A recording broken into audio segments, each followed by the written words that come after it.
And they were both 6 feet 4 inches tall, and I was sitting down, and they were standing up, and they looked at me and said, "Isn't it about time you stayed home?" Maureen O'Hara couldn't stand him. She absolutely despised him more than anyone else in the business. Born Maureen Fitzsimons on August 17, 1920, in a quiet Dublin suburb, this fiery redhead came into the world with passion pulsing through her veins. From day one, she had that unstoppable Irish spark.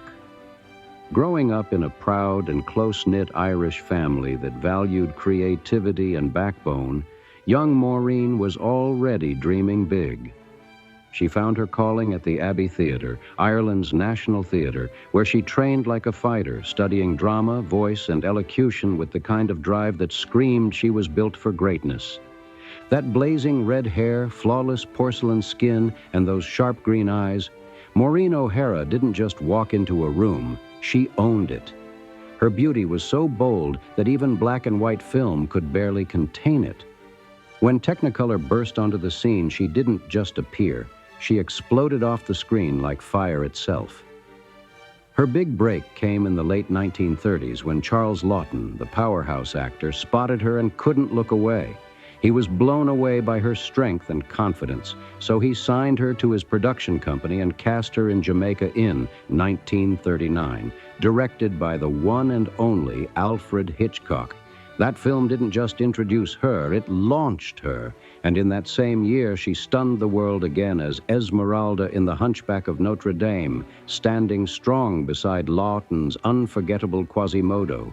From that moment, her move from British cinema to Hollywood felt effortless, like she was born for the spotlight. She wasn't just another pretty face, she was a force. Audiences couldn't get enough of her. Her fierce beauty, sharp wit, and powerful presence had everyone hooked. While other actresses were often stuck playing fragile or helpless roles, O'Hara flipped the script.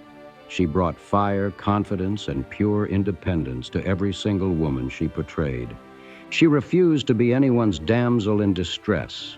O'Hara picked her roles with purpose. Every character she played had grit, heart, and a spine of steel. Her performances in How Green Was My Valley, 1941, The Black Swan, 1942, and Sinbad the Sailor, 1947, showed she could handle anything Hollywood threw at her. When How Green Was My Valley won the Oscar for Best Picture, it wasn't just a victory for the film. It was proof that Maureen O'Hara had carved her name deep into Hollywood history. And then came her iconic collaborations, the kind that made movie history. Working with the legendary director John Ford and the ultimate screen cowboy John Wayne, O'Hara's star power hit another level. Her chemistry with Wayne was electric. Every glare, every laugh, every argument felt real. They weren't just acting, they were colliding. Together, they gave audiences timeless classics like Rio Grande, 1950, The Quiet Man, 1952, and McLintock, 1963. Films that still crackle with tension and passion today. Out of all their hits, The Quiet Man was the crown jewel. As Mary Kate Danaher, O'Hara didn't just play a role, she embodied Irish pride. She was fierce, fiery, and absolutely captivating. Every look, every tear, every outburst felt alive. That performance didn't just make her a household name, it turned her into an icon.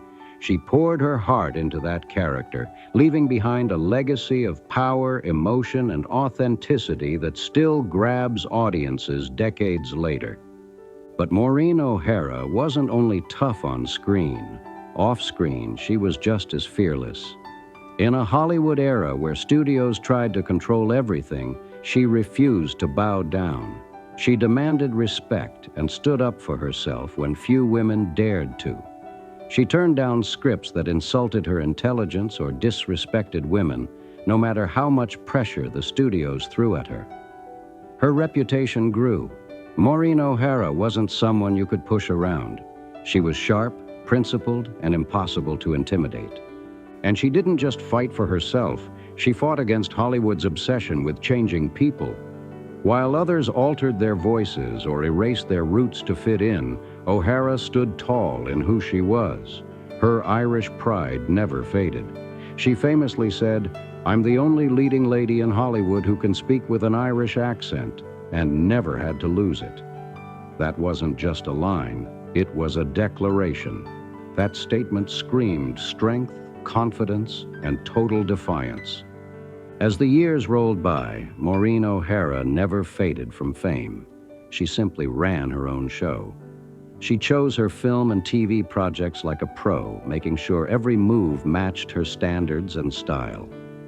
Even while balancing family life, she stepped boldly into the business world, always chasing new adventures. One of her most unexpected power moves, co-running an airline. That's right, she and her third husband, Charles Blair, a fearless World War II hero and ace pilot, took flight in more ways than one. Together, they weren't just living legends, they were a powerhouse duo soaring through life at full speed. But tragedy struck hard in 1978 when Blair was killed in a plane crash. The heartbreak was crushing, yet Maureen didn't crumble. She refused to let grief control her story. Instead, she rose from it, transforming her pain into power.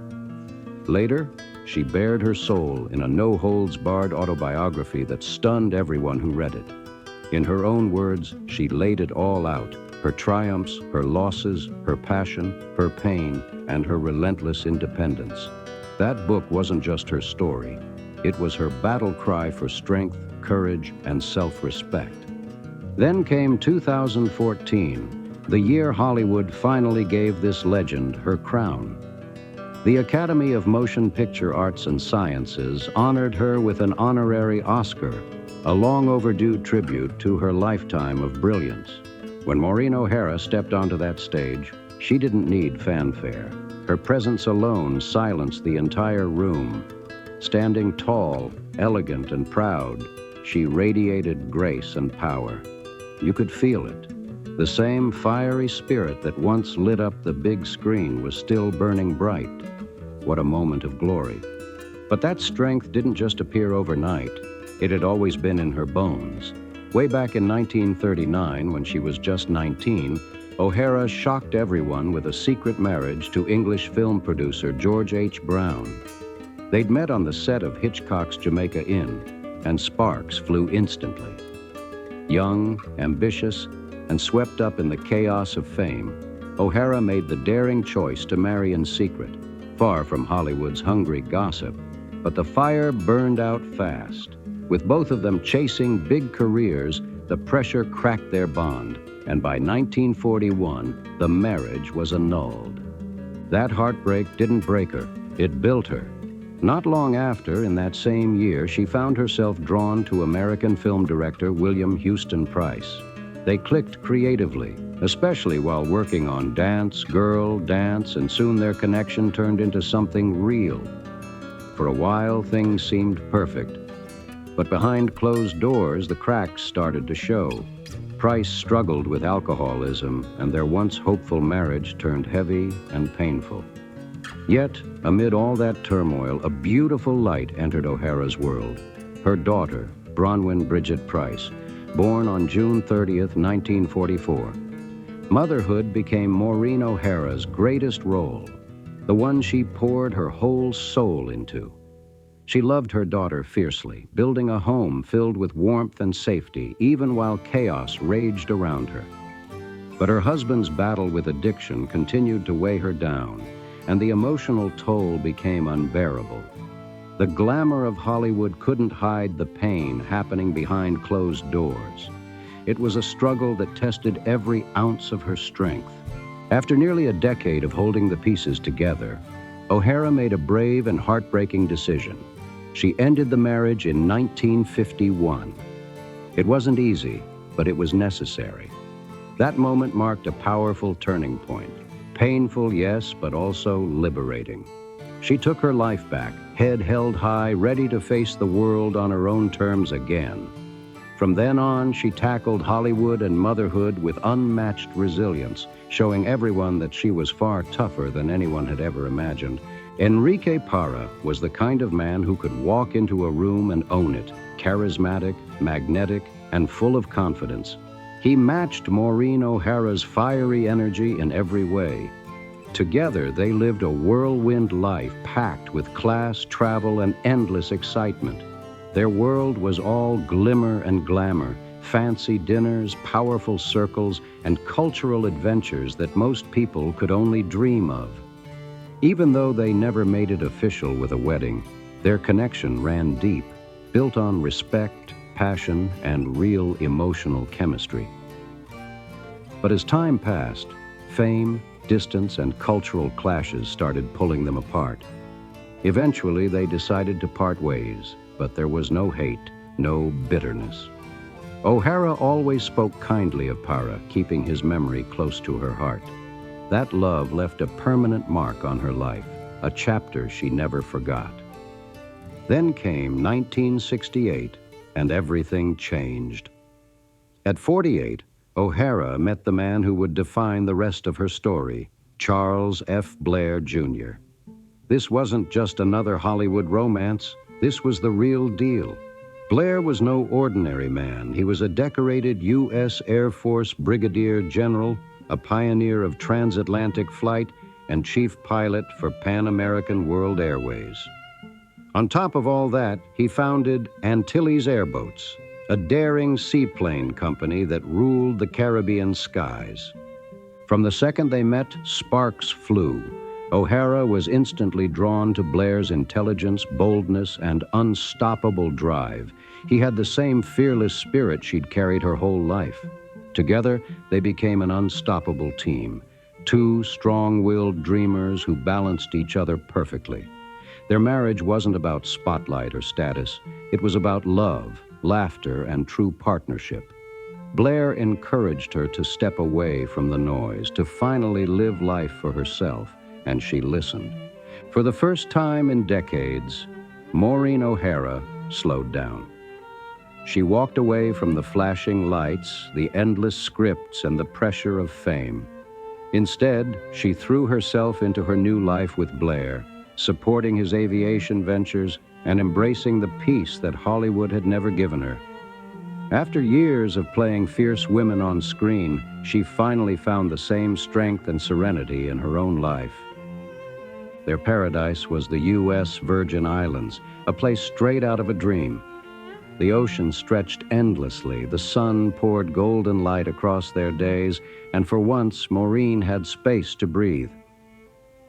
Life with Blair was simple but beautiful, filled with freedom, laughter, and the kind of happiness that money or fame could never buy.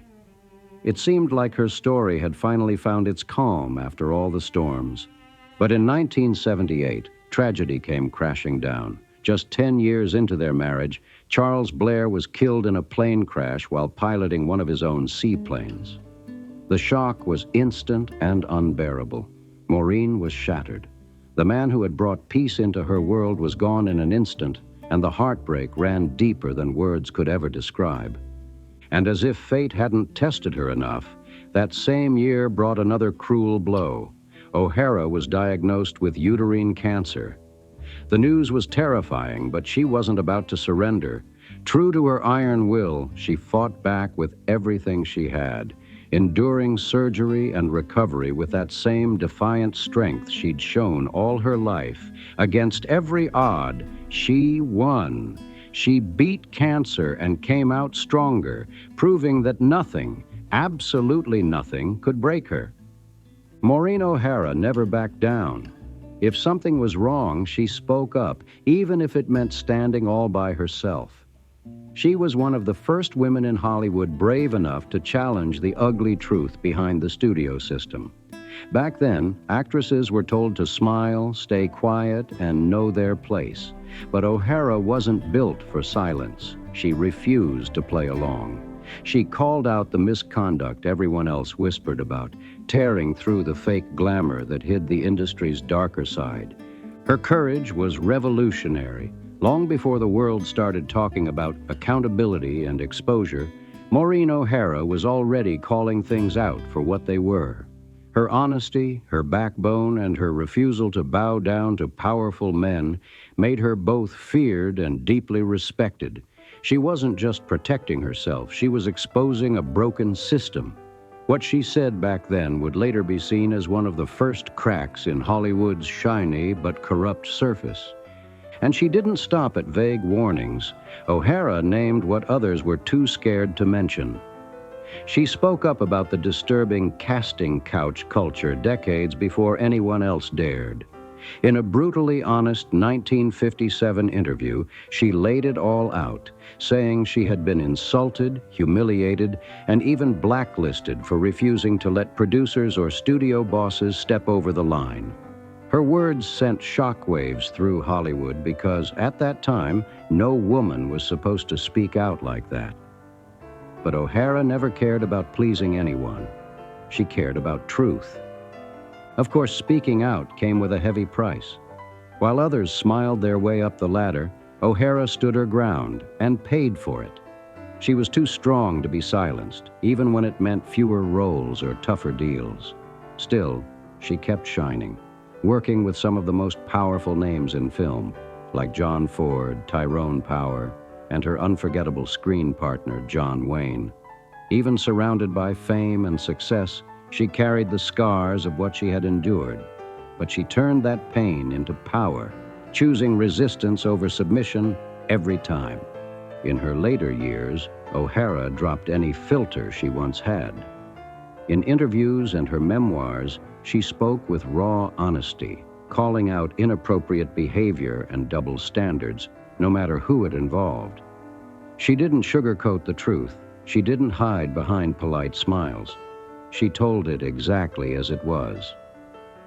One of the most complex and controversial parts of her story was her stormy working relationship with the legendary director John Ford, a partnership built on both respect and constant tension, one that became the stuff of Hollywood legend.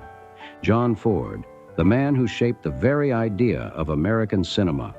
He was a genius behind the camera, creating masterpieces like Stagecoach, The Grapes of Wrath, and The Searchers, films that redefined the Western and immortalized him in film history. But behind that genius was a man haunted by his own demons.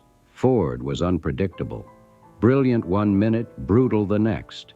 He was a master storyteller, yet offset, he was sharp-tongued, moody, and impossible to read. His talent was undeniable, but it came wrapped in chaos.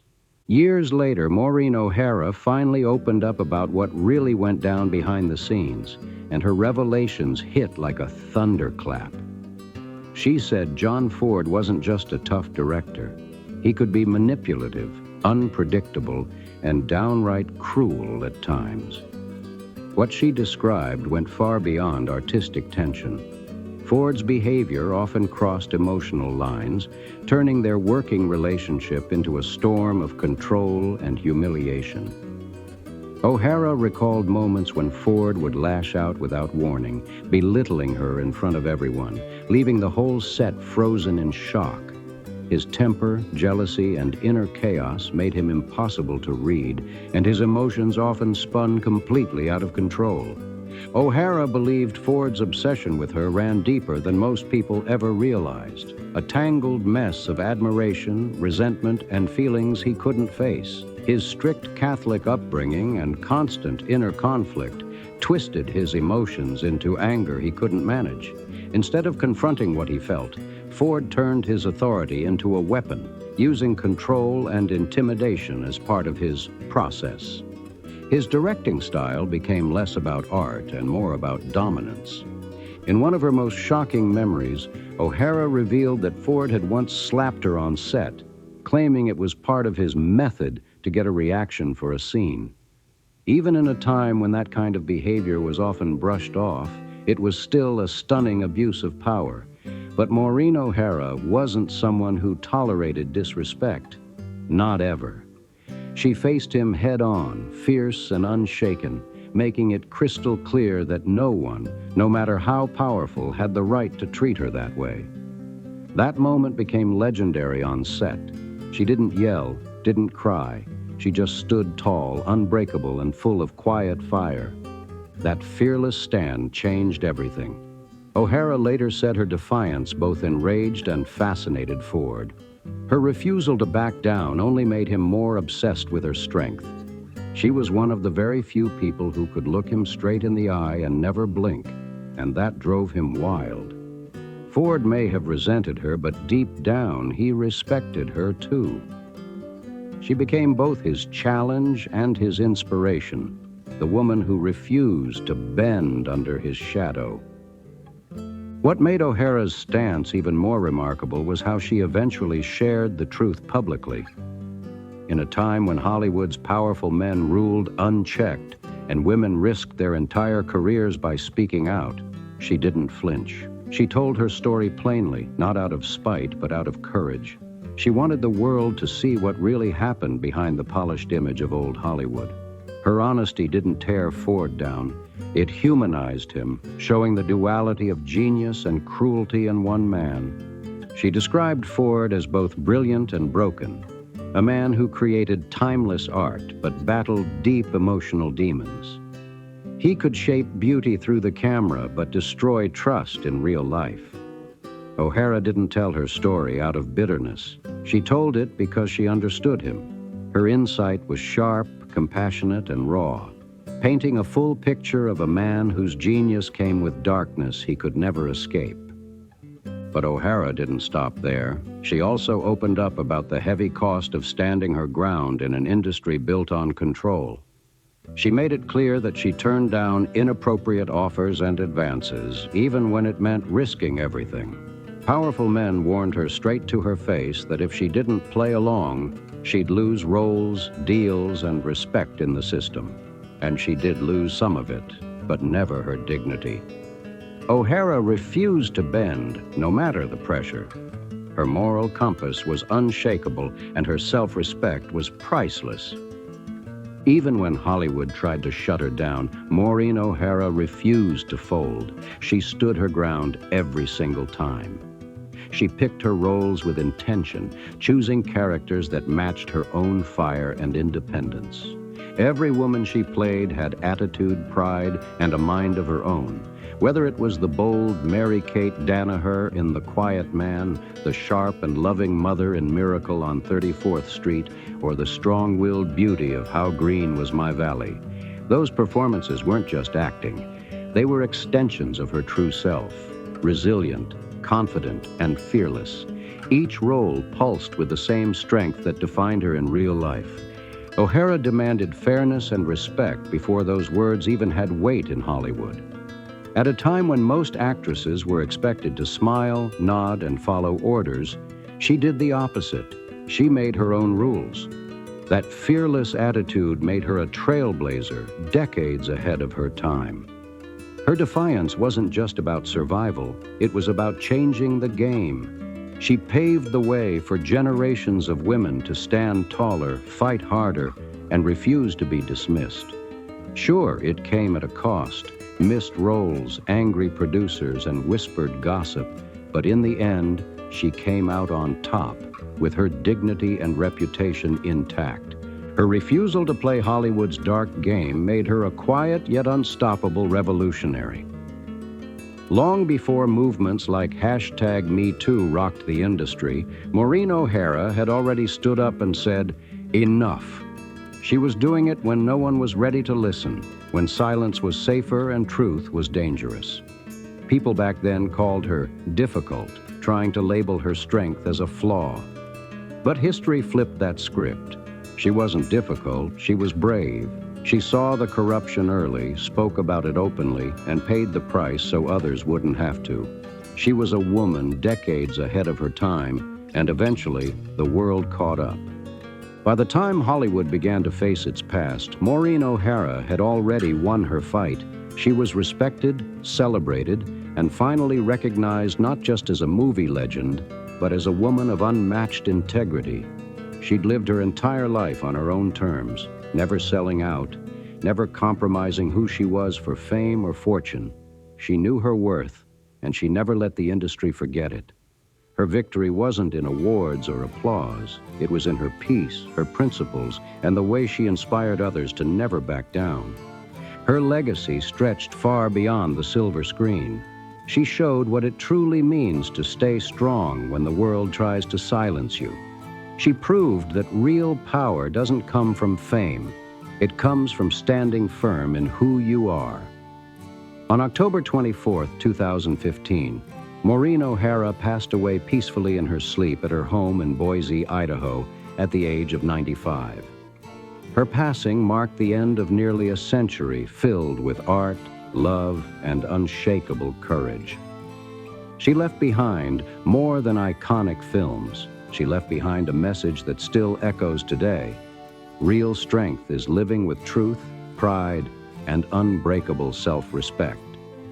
Even after the cameras stopped rolling, Maureen O'Hara's fire never dimmed.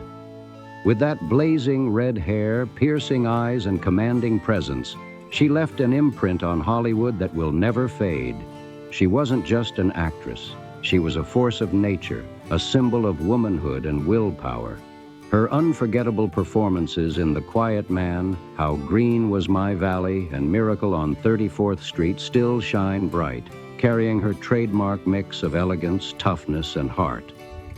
She showed that beauty and strength could walk hand in hand, and that being feminine never meant being weak.